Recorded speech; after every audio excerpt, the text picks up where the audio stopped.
Praise the Lord for that word. Bwana Yesu asifiwe kwa hilo neno. Amen. Amen. I want to share a word with you today Nataka nishiriki na nyinyi neno leo about responsibility kuhusu majukumu and being responsible for God's blessing. na ili kujukumika wakati Mungu amekubariki. I know that when you receive such a blessing, Najua wakati unapokea baraka aina fulani, especially something that is so important as a borehole, hasa kitu cha muhimu kama kisima cha maji. there's so many questions that can come to your mind, Kuna maswali mengi yanaweza akapita kwa akili yako, and you will say, how can this be? ukajiuliza, je, jambo hili lawezekanaje? I know our bishop mentioned before we entered the building, Najua askofu wetu amenena maneno hayo pale mlangoni kabla he tuingie. said, how can this be? Akauliza, je, jambo hili linawezekanaje? Of all the places in Kenya, Katika maeneo yote Kenya, of all the churches in the International Pentecostal katika Holiness makanisa Church, yote ya dhehebu na dini yetu International Pentecostal Holiness Church, why would God come to Kazingo? kwa nini Mungu alikuja Kizingo? Why would he put a borehole on this property? Kwa nini Mungu alichimba kisima hapa? I have to believe in my heart Anashawishika moyoni mwake. that God saw you responsible, Mungu aliwaona nyinyi mtawajibika. that God knew you would be responsible, Mungu aliona kwamba nyinyi mtawajibika, that you would take his blessing, ya kwamba mtachukua baraka yake that you would use it to glorify his na name. mtaichukua hiyo baraka mumtukuze Mungu nayo. You would use it to bring glory and honor to him. Mtachukua hiyo baraka na mtukuze Mungu kwayo. I believe it's because of responsibility. Na najua ni kwa sababu Mungu aliona nyinyi ni watu mnaweza mkajukumika. When I first met Pastor Magdalene, Mara ya kwanza alipokutana na mchungaji Magdalene, we came with Bishop Chris. alikuja na askofu We Chris, met the bishop. alikutana na askofu, We came here and visited the property. walikuja hapo wakatembelea maeneo haya, I seen the compassion in her eyes. na akamwonea huruma, Could tell that she was a humble woman akajua kwamba huyu ni mwanamke ambaye ana roho ya unyenyekevu, who loved Jesus. pia anampenda Yesu, And I knew that this would be the place na akashawishika, akajua hapa ndipo mahali that God would choose. ya kwamba Mungu atapatumia. I know that when we get ready to drill a borehole, Unajua wakati wote tuko tayari kuchimba kisima mahali, we always consult with Bishop Chris. huwa tunapata ushauri, maelekezi kutoka kwa askofu Chris. And so we have to trust his leadership, Kwa hivyo ilibidi tuende kwa uongozi wake. that he's hearing the voice of God. Je, anasikia sauti ya Mungu ikimwelekeza wapi? And through that direction, we have the right place. Na pia kupitia mwongozo wa askofu Chris wakajipata mahali hapa kwa ajili ya mradi huu. And I believe with all of my heart Na naamini kwa moyo wake wote that when people pray, ya kwamba watu wanapoomba God listens. Mungu anajibu. There's a lot of people in Kenya, Kuna watu wengi Kenya, a lot of churches in Kenya. kuna makanisa mengi Kenya, They're praying and asking God wanaomba na kumuuliza Mungu for a borehole just like kwa yours. ajili ya kisima tu kama hiki chenu, But are they going to be responsible? lakini iwapo watachukua majukumu. The Bible says where much is given, much is required. Biblia inasema yule aliyepewa mengi, mengi yanahitajika kutoka kwake. When God chooses to put something in your hand, he requires responsibility. Wakati Mungu ameweka kitu ndani ya moyo wako, Mungu anataka ujukumike na hicho kitu. But he also says that the eyes of the Lord look throughout all the earth, Lakini pia anasema kwamba macho ya Bwana yako kila mahali, seeking someone he can show himself strong through. kutafuta mtu atakayejionyesha mwenye nguvu kwake. And maybe God looked through all of Kenya. Na huenda ikawa Mungu aliangalia Kenya He's nzima seen your pastor. na akamwona mchungaji wenu, He's seen you.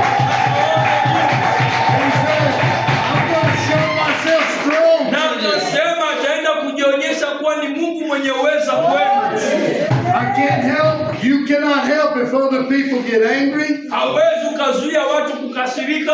Other people are jealous. Huwezi ukazuia wenye wivu. Maybe that's why they're not having a borehole.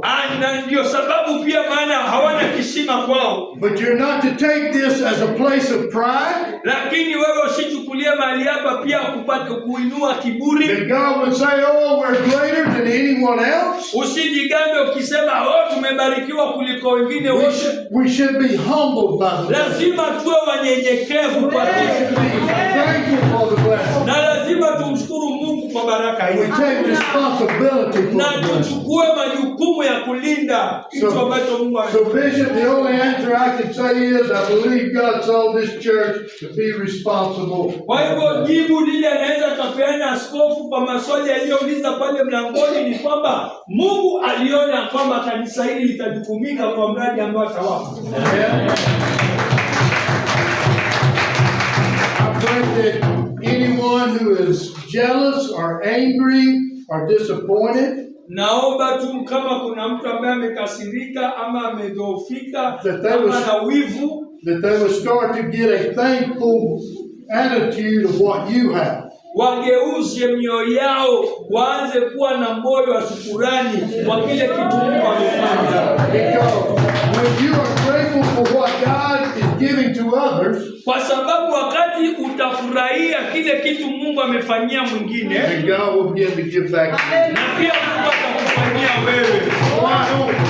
I pray that they will begin to be grateful. Anaomba sana ya kwamba watu wao wenye wivu, wenye gere, wenye usabasi waanze kuwa na moyo wa shukrani, so that they can receive the blessing that you have. ili kwamba wapokee baraka ile ambayo nyinyi mmeipokea. But as I said earlier, this comes with responsibility. Lakini kama ilivyotangulia mwanzo, kazi hii inakuja na majukumu. We want to read out the word of God today. Tunaenda kusoma neno la Mungu leo. In John chapter 4, Yohana 4, Jesus is walking through the earth. Yesu alipokuwa akitembea hapa ulimwenguni, He has his disciples with him. akiwa na wanafunzi wake pamoja naye. And now it's time for him to go to Galilee. Na wakati ulikuwa umefika wake yeye kwenda Galilaya. But yet God speaks to him, lakini bado Mungu anaongea na yeye and gives him some instruction. na anampatia maagizo. In John chapter 4 Na Yohana 4 and verse 3, Yohana 4:3 it says he left Judea, departed to Galilee.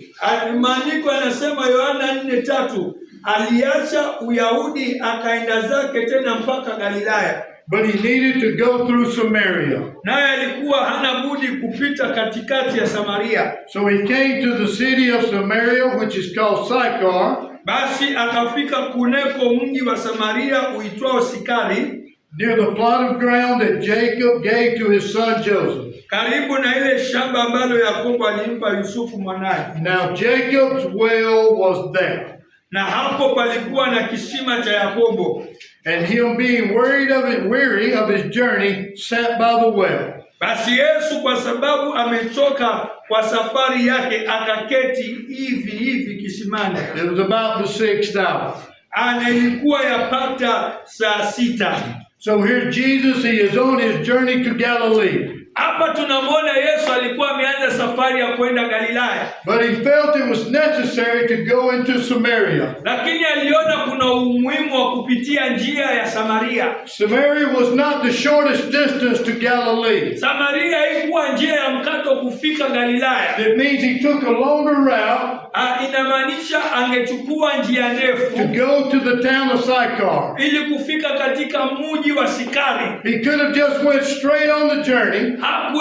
Hakuanza tu safari yake. But he made a turn and went through Samaria. Lakini alipitia katika mji wa Samaria. Could it be that God could have planned a borehole for another church? Lakini huenda ikawa Mungu alikuwa amepanga kuchimba kisima kingine kwa kanisa with a shorter distance, ama huenda ikawa labda ilikuwa ni easier to get njia ya to, mkato that would be easier to get to, ambapo angeitumia kufikia Galilaya. but God chose to come around through Gazingo. Lakini Mungu akaona ni vyema atumie njia kupitia Kizingo.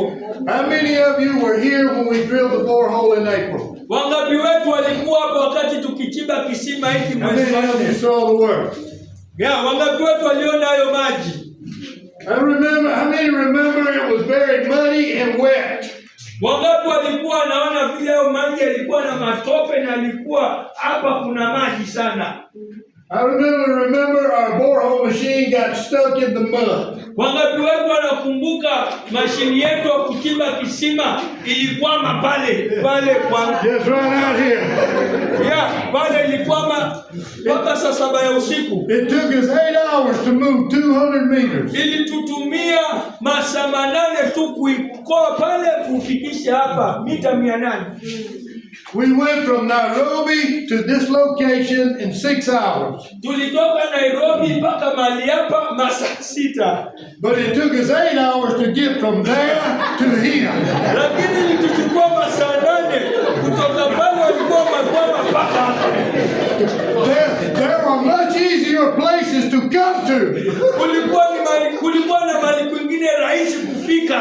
But God saw it necessary. Lakini Mungu aliona uhitaji. To not pick the easy place. Ili asichague mahali pazuri. But to come to the right place. Ili waje mahali pasawa.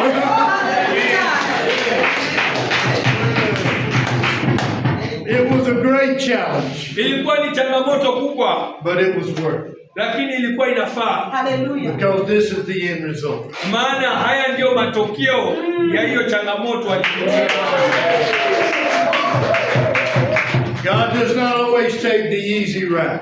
Mungu ni Mungu ambaye hachukui njia za mkato. He takes the necessary route. Anachukua njia inayohitajika, njia inayofaa. So we arrived here. Kwa hivyo tulifika hapa. And with that becomes great responsibility. Na kwa sababu hiyo ilionyesha kwamba wao pia wamejukumika. The Bible says that Jesus came to the borehole of Jacob. Maandiko yanasema kwamba Yesu akafika katika kisima cha Yakobo. The Bible says that he sat by the well. Na maandiko yanasema akaketi kando ya kisima. The Bible says while he was there. Na maandiko yanasema alipokuwa hapo, a woman comes to collect the water. Mwanamke akawa amekuja kuchota maji. And he begins a conversation. Na wakaanza mazungumzo na Yesu. He begins to talk to this woman. Akaanza kuongea naye. He asked her to draw water from the well for him. Yesu akamwambia nichotee maji kutoka kisimani. She was shocked. Why would you even speak to me? Na akashangaa, kwa nini wewe mwanamume unaniongelesha? Because usually a good Jew would not speak to a Samaritan. Kwa sababu Wayahudi na Wasamaria walikuwa hawawezi wakaongeleshana. Jesus was no ordinary man. Lakini Yesu alikuwa ni mwanamume ambaye si wa kawaida. Yeye alikuwa ni mwana wa Mungu. Alijua huyu mwanamke was going to be a change for this village. Atakuwa mabadiliko, ataleta mabadiliko katika mji ule. He knew that though others would not speak to her, alijua kwamba maji hayatanena na yeye. He knew speaking to her, lakini ni yeye atanena na yeye. Na yeye atabadilisha maeneo yale. Come on. Anataka kunena na wewe. Women leaders may not be popular. Women leaders may not always be popular with the Kenyan population. Uongozi wa wanawake hautambuliki katika nchi yetu ya Kenya. But God will look over the others to get to the right one. Lakini Mungu akakuzilia wengine kuja kwako wewe wa maana. Don't look at her because she's a woman. Usimjulishe kwa sababu yeye ni mwanamke. Understand she's a servant of God. Wewe uelewe kwamba wewe ni mpakwa mafuta wa Mungu. God will use whoever is necessary. Na Mungu anaweza kutumia yeyote anayetaka for his will to be done. Kwa mapenzi yake kufanyika. That's the way God is. Hivyo ndio Mungu huwa anafanyaga kazi. But there's still responsibility. Lakini bado lazima tujukumike. And the first thing I'm going to share with you, na jambo la kwanza naenda kushiriki na ninyi, is kind of the business side. Ni ile sehemu ya kufanya biashara. It has already been spoken of earlier. Ambayo imenenwa hapo mwanzo hapo mbele awali. About the necessity of keeping the borehole. Kuhusu uhitaji wa kulinda hicho kisima. In operation. ili kiendelee kufanya kazi. We praise God for all the funds that have been available for the borehole, the tower. Tunamshukuru Mungu kwa sababu ya rasilimali zote zilizopatikana kwa ajili ya kisima na huo mnara wa tanki pamoja na solars And all those wonderful things. na mambo yote mazuri. But now is your responsibility. Lakini sasa ni majukumu yetu. As it's handed over to you, Kama vile kinapeanwa kwenu you kisima, have a responsibility to prepare. muna majukumu ya kujipanga. You have a responsibility to plan. Muna kazi ya kupanga, To ensure that this borehole kuhakikisha kwamba kisima hiki will continue to operate kitaendelea kufanya kazi and provide water na kitoe maji until Jesus comes back. mpaka siku Yesu atakapokuja.